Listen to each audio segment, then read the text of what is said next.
नमस्ते मेरे प्यारे बच्चों। आज हम लोडर का अभ्यास करने वाले हैं। सबसे पहले इमेजिन करो कि हमारे पास असेंबली लैंग्वेज में सोर्स कोड अवेलेबल है।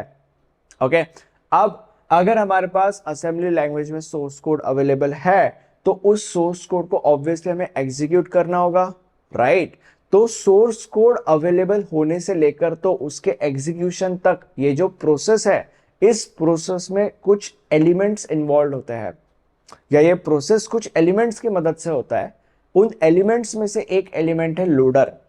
तो अब मैं तुम लोग को उस प्रोसेस को समझाऊंगा जिससे तुम्हें यह पता चल जाएगा कि लोडर का क्या योगदान है उस प्रोसेस के अंदर, या लोडर का क्या महत्व है, या बेसिकली तुम्हें लोडर समझ जाएगा कि क्या होता है।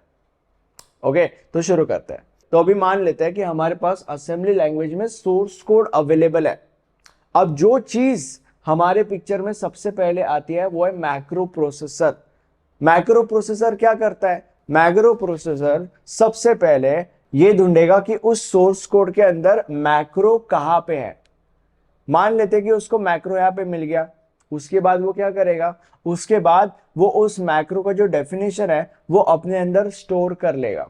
उसके बाद वो क्या करेगा? उसके बाद वो ये देखेगा कि उस मैक्रो को बाद में कहीं कहां पे कॉल किया गया है।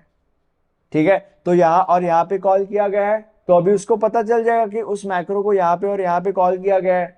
उसके बाद वो क्या करेगा?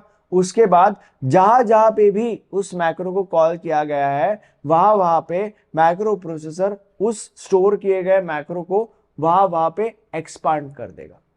तो ये मैक्रो प्रोसेसर काम करता है। मैक्रो प्रोसेसर ये काम करता है। ठीक है, तो अभी मैक्रो प्रोसेसर के पहले हमारे पास बस सोर्स कोड था। मैक्रो प्रोसेसर ने उस सोर्स कोड को एक्सपांड कर दिया है इन अ वे, और इसीलिए जो मैक्रो प्रोसेसर का आउटपुट होता है वो आउटपुट होता है एक्सपांडेड सोर्स कोड। हमारे पास पहले सोर्स कोड था, मैक्रो प्रोसेसर ने ये पूरा प्रोसेस किया और हमें दिया एक्सपांडेड सोर्स कोड। और वो कैसे, वो अभी अभी मैंने तुम लोग को बताया।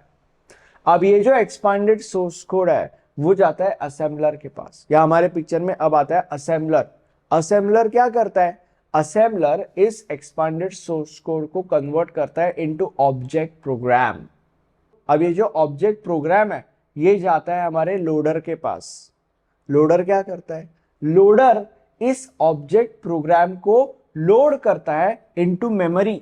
अब कभी कभी इस मेमोरी को हम मेन मेमोरी कहते हैं, कभी कभी इस मेमोरी को हम रैम कहते हैं। तो बेसिकली लोडर क्या करता है? लोडर इस ऑब्जेक्ट प्रोग्राम को लोड करता है इनटू द मेमोरी। और मेमोरी के अंदर लोडर इस ऑब्जेक्ट प्रोग्राम को क्यों लोड करता है?